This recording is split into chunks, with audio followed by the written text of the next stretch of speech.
झनक की जिंदगी इस वक्त एक ऐसे भंवर में फंसी थी जहां हर रिश्ता, हर भावना और हर उम्मीद एक कठिन इम्तिहान से गुजर रही थी।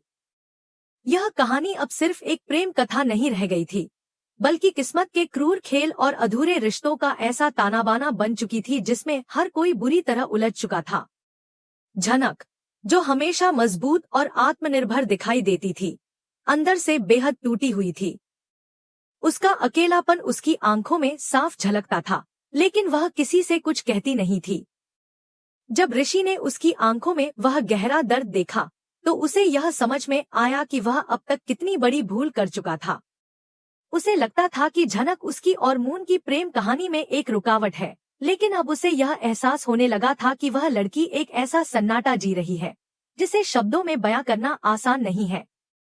उसे कभी पिता का प्यार नहीं मिला, कभी पिता की गोद में बैठने का मौका नहीं मिला। ऋषि का दिल पिघलने लगा था। उसे अब उस हर बात का पछतावा होने लगा था जो उसने कभी झनक के बारे में सोची थी। वह खुद से नाराज हो गया था कि उसने इतनी बड़ी सच्चाई को क्यों नहीं पहले महसूस किया। उसने तय कर लिया कि अब वह चुप नहीं बैठेगा, उसे झनक की सच्चाई जाननी ही होगी। वह तुरंत नूतन के पास गया, जो झनक की माँ थी और जिसने इतने सालों तक एक दर्दनाक राज अपने सीने में दबा रखा था। ऋषि ने नूतन से पूछ लिया, वह कौन था जिसने आपको धोखा दिया? कौन है वो इंसान जिसने आपकी और झनक की जिंदगी नर्क बना दी? उसकी आवाज में दर्द और बेचैनी थी।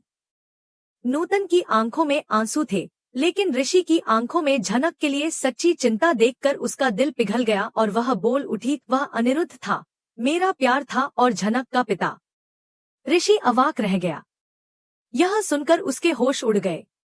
उसने पूछा, वह आपका प्यार था, फिर भी उसने आपको और आपकी बेटी को छोड़ दिया? नूतन ने चुपचाप सिर झुका लिया और कहा, हाँ, उसने सिर्फ इसलिए हमें छोड़ दिया क्योंकि वह अपनी नई जिंदगी शुरू करना चाहता था। उसने अपनी बेटी को कभी अपनाया ही नहीं। यह जानकर ऋषि के मन में ग्लानि की लहर दौड़ गई। उसने महसूस किया कि वह अब तक झनक को गलत समझता रहा। वह अब यह जान चुका था कि यह नफरत नहीं थी, बल्कि एक गहरी गलतफहमी थी जो उसने अपने मन में पाल रखी थी। ऋषि ने तय कर लिया कि वह अब इस अन्याय के खिलाफ आवाज उठाएगा।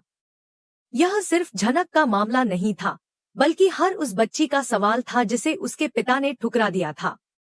ऋषि ने अनिरुद्ध को एक पत्र लिखा, जिसमें उसका गुस्सा, दुख और दर्द सब झलक रहा था। उसने लिखा, आपने सिर्फ एक महिला को नहीं, एक मासूम बच्ची को भी ठुकरा दिया। आपने जिसे प्यार कहा, उसे दर्द में बदल दिया। यह सब करने के बाद क्या आपको कभी पछतावा नहीं हुआ? चिट्ठी में हर शब्द जैसे आग में तपकर निकला था। वह चिट्ठी ऋषि ने उस पते पर भेज दी जो नूतन ने उसे बताया था, लेकिन उसे यह नहीं पता था कि वह अनिरुद्ध, मून का पिता भी है, वही मून जिससे उसकी सगाई हुई थी। कुछ दिनों बाद जब चिट्ठी का जवाब आया तो उसमें एक पहचान पत्र संलग्न था। नाम पढ़ते ही ऋषि के होश उड़ गए। यह वही आदमी था जिसे वह अपने ससुर के रूप में जानता था और अब वह यह भी जान चुका था कि वही झनक का पिता भी है। किस्मत ने एक अजीब मजाक किया था। एक ऐसा सच जिससे ऋषि की पूरी दुनिया हिल गई। वह उलझन में पड़ गया था। उसे समझ नहीं आ रहा था कि मून को यह सच कैसे बताए। इधर मून शादी की तैयारियों में लगी हुई थी। उसे ऋषि से कोई जवाब नहीं मिल रहा था। जब ऋषि ने फोन किया तो उसकी आवाज कांप रही थी। मून ने नाराजगी तो जाहिर की, लेकिन अपने प्यार के कारण वह ऋषि को माफ कर गई। ऋषि ने बहाना किया कि वह 2-3 दिन में शॉपिंग के लिए आ जाएगा, लेकिन उसकी आत्मा इस नए सच से भारी हो चुकी थी। इसी बीच झनक और नूतन ऋषि से मिलने उसके घर पहुंचे। झनक ने दरवाजा खटखटाया। ऋषि ने दरवाजा खोला तो झनक बोली, घर के अंदर बुलाओगे या बाहर से ही सवाल जवाब करोगे? ऋषि बोला, हाँ, बोलिए, क्या काम था? नूतन बोली, भगवान को फूल चढ़ा के आई थी, मुझे पराशर को देना था। ऋषि बोला, वह तो चले गए। नूतन ने पूछा, कहाँ गए? ऋषि ने जवाब दिया, मुझे नहीं पता, लेकिन जाते जाते उन्होंने यह पैसे दिए थे, शायद आपके खर्च के लिए। नूतन को उस पर चोट लगी देख चिंता हुई, बेटा, तुम्हें बहुत तेज चोट लगी है, हल्दी का लेप लगा लो। ऋषि बोला, कुछ नहीं हुआ, हल्की सी चोट है। झनक चिढ़ते हुए बोली, बाइक कौन चला रहा था? तुम तो आफत की पुड़िया हो। ऋषि बोला, हाँ, और तुम साइकिल अच्छी चला लेती हो। इस पर झनक बोली, अच्छा, तो तुम मुझे कह रहे हो कि मैं साइकिल नहीं चला सकती? उनके इस हंसी ठिठोली भरे संवाद में भी एक गहरा दर्द छिपा था। नूतन ने जाते जाते कहा, बेटा, हल्दी का लेप किसी तरह भिजवा दूंगी, लगाना जरूर। झनक और नूतन के जाते ही घर के माहौल में फिर उथल पुथल मच गई। बुआ ने उन्हें आते देख लिया और झनक को नीचा दिखाने लगी। वह चिल्लाने लगी, झनक को मारने की धमकी देने लगी। नूतन का खून खौल उठा, लेकिन उसने खुद को किसी तरह संभाला। अब वह और सहने की स्थिति में नहीं थी, लेकिन वह जानती थी कि यह लड़ाई अब एक बड़ी सच्चाई के उजागर होने की तरफ बढ़ रही है, एक ऐसी सच्चाई जो न सिर्फ अतीत को उजागर करेगी, बल्कि भविष्य की दिशा भी बदल देगी। बुआ के कटु शब्दों की गूंज झनक के दिल को छलनी कर गई थी। जब उसने सुना कि बुआ उसकी मां नूतन और उसे बेइज्जत कर रही है, तो उसका मन अंदर से बुरी तरह हिल गया। नूतन ने जब बुआ को रोका और कहा कि अगर कुछ कहना है तो मुझसे कहिए, झनक को मत बोलिए, तो बुआ और उग्र हो गई। झनक की आंखों में आंसू थे। वह कभी यह समझ नहीं पाई कि उसकी बुआ उससे इतनी नफरत क्यों करती है। बुआ रानी से कह रही थी कि नूतन और झनक ने उसका जीना मुश्किल कर दिया है। उसका पारा चढ़ा हुआ था और वह लगातार अपनी भड़ास निकाल रही थी। रानी ने समझाया कि मां बेटी इस घर में मेहनत कर रही हैं, खर्च में हाथ बंटा रही हैं, फिर भी तुम उन्हें क्यों परेशान करती हो। लेकिन बुआ नहीं मानी, उसे झनक और नूतन के अस्तित्व से ही चिढ़ थी। इसी दौरान झनक वहां आ गई और बोली कि क्या हुआ बुआ जी, इतनी जोर से क्यों चिल्ला रही है। इस पर बुआ ने झनक पर आरोप लगा दिए कि वह एक नाजायज औलाद है और उसकी मां ने उनके सिर पर मुसीबत लाकर रख दी है। बुआ की ये बातें सुनकर झनक का खून खौल गया। उसने चेतावनी दी कि अब बहुत हो गया, मेरी मां के बारे में एक शब्द और मत कहिए। लेकिन बुआ ने झनक का हाथ मरोड़ दिया, जिससे झनक को बहुत दर्द हुआ।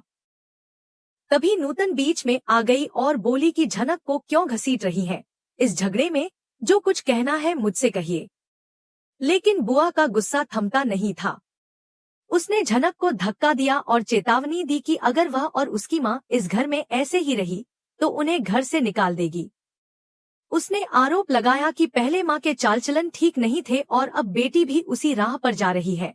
वह शहरी बाबू से मिलने जाती है, क्या यह सब ठीक है? झनक की सहनशीलता जवाब दे गई। वह बोली कि बस अब बहुत हो गया, हम अब इस घर में नहीं रहेंगे, मैं अपनी मां को लेकर यहाँ से चली जाऊंगी। नूतन ने माफी मांगी और बोली कि बुआ, त्योहार के दिन भी झगड़ा जरूरी है क्या? हम शांति से रहना चाहते हैं तो रहने क्यों नहीं देती? आखिरकार बुआ चुप हो गई, लेकिन जो घाव झनक को मिला वह अंदर तक दर्द दे गया। दूसरी तरफ मोन के जीवन में खुशी की सुबह थी। वह बहुत खुश थी और तभी अंजना आई। अंजना ने पूछा कि लगता है ऋषि से बात हो गई। मोन ने मुस्कुराते हुए कहा, हाँ अंजू रानी, बात हो गई है। अंजना ने छेड़ा, अच्छा तो अब छुपाओगी मुझसे? मोन बोली, शादी से पहले का प्यार सबसे खास होता है ना, और वैसे भी दूरी से प्यार और गहरा हो जाता है। अंजना हंसते हुए बोली, वाकई तुम्हें तो सब पता है। फिर वह बोली, चलो अब खाना खा लो। इधर पायल अपने बच्चों को स्कूल से पढ़ाकर लाती है और उन्हें नहाने को कहती है। बच्चे नाटक करने लगते हैं। ऋषि की माँ उन्हें समझाती है कि ऐसे नहीं होता, अब उनकी बड़ी माँ उन्हें नहलाएंगी ताकि मजा आए। बच्चे मजाक में कहते हैं कि अगर नहीं नहलाओगे तो इंदु दीदी को बुला लेंगे। सब हंसने लगते हैं। फिर ऋषि की बहन आती है और शिकायत करती है कि पुतुल दीदी 1.5 घंटे से बाथरूम में है और वह ट्यूशन को लेट हो रही है। माँ उसे डांटती है कि तुम्हें तो हर वक्त नहाना रहता है, घर में और लोग भी हैं। पायल गुस्से में बोलती है कि पुतुल हमेशा सबको तंग करती है, कुछ ना कुछ नया तमाशा जरूर करती है। फिर ईशानी आती है और सबका मनपसंद नाश्ता लेकर आती है। पीहू की एक दोस्त ईशानी को उसकी माँ समझ बैठती है और आशीर्वाद लेने जाती है। तभी पीहू गुस्से में कहती है कि यह मेरी माँ नहीं है, यह तो सिर्फ एक मेड है। जो हमारे पापा ने हमारे ख्याल के लिए रखी है। ईशानी को यह सुनकर दुख तो होता है, लेकिन वह संयम से कहती है कि हाँ, मैं इस घर की केयरटेकर हूँ और मुझे कोई फर्क नहीं पड़ता कि तुम मुझे क्या कहती हो। लेकिन जब पीहू उसे ड्रिंक लाने को कहती है तो ईशानी मना कर देती है और कहती है कि वह किसी बच्चे को गलत रास्ते पर नहीं भेज सकती। इसी बीच मोन और अंजना ऋषि के साथ जाने की बात करती हैं। अंजना कहती है कि वह ऋषि के साथ नहीं जा सकती क्योंकि वह सहज नहीं होगी। मोन कहती है कि अगर कोई परेशानी है तो बताओ, लेकिन ऋषि कहता है कि उसे कोई दिक्कत नहीं है। फिर ईशानी और पीहू के बीच बहस बढ़ जाती है। ईशानी कहती है कि अगर तू मेरी बेटी होती तो मैं तुझे थप्पड़ मार देती। पीहू जवाब देती है कि आप मुझे क्यों इतना बोल रही हैं? ईशानी कहती है कि तुम्हारी माँ अगर आज होती और देखती कि तुम क्या कर रही हो तो क्या सोचती? तुमने कभी उसकी तस्वीर पर फूल भी चढ़ाया है? फिर पुतुल पायल से माफी मांगती है। वह उसका पैर पकड़ लेती है और कहती है कि उससे बहुत बड़ी गलती हो गई। लेकिन पायल कहती है कि यह सब करने की जरूरत नहीं है और वहां से चली जाती है। पुतुल के माँ बाप की आंखों में आंसू हैं। वे चाहते हैं कि वह सुधर जाए। ऋषि की माँ पुतुल को गले लगाकर समझाती है कि सब ठीक हो जाएगा। इसी दौरान ईशानी के मजाक उड़ाए जाते हैं, लेकिन वह जवाब देती है कि तुम लोग खुशकिस्मत हो कि तुम्हारे पास माँ बाप हैं और उनके सपोर्ट से कुछ बन सकते हो। मैं तो बस एक मेड हूँ, लेकिन क्या सपने देखना सिर्फ अमीरों का हक है? इधर नूतन झनक से कहती है कि यह हल्दी ले जाओ और शहरी बाबू को दे आओ। झनक कहती है कि वह लॉन हाउस बहुत दूर है, लेकिन नूतन समझाती है कि उन्होंने तेरे बाबूजी की जान बचाई थी, तो हमारा फर्ज है कि उनकी देखभाल करें। झनक तैयार होती है और खाना भी ले जाती है। रात के समय जब वह खाना लेकर पहुंचती है, तब उसे पता चलता है कि आज फादर्स डे है। मून फादर्स डे सेलिब्रेट कर रही होती है और ऋषि फादर्स डे की अहमियत समझा रहा होता है। यह सब सुनकर झनक मायूस हो जाती है और कहती है कि उसके तो कोई पापा ही नहीं है, इसलिए वह कभी फादर्स डे मना ही नहीं पाई।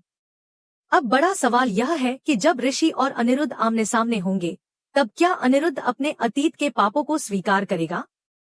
क्या मून को यह सच पता चलेगा और वह झनक और ऋषि के बीच की सच्चाई को अपनाएगी? क्या जनक को कभी अपने पिता का प्यार मिल पाएगा या यह अधूरापन उसकी जिंदगी का स्थायी हिस्सा बन जाएगा? क्या ऋषि और मून की शादी इस सच्चाई के सामने आने के बाद टिक पाएगी या बिखर जाएगी?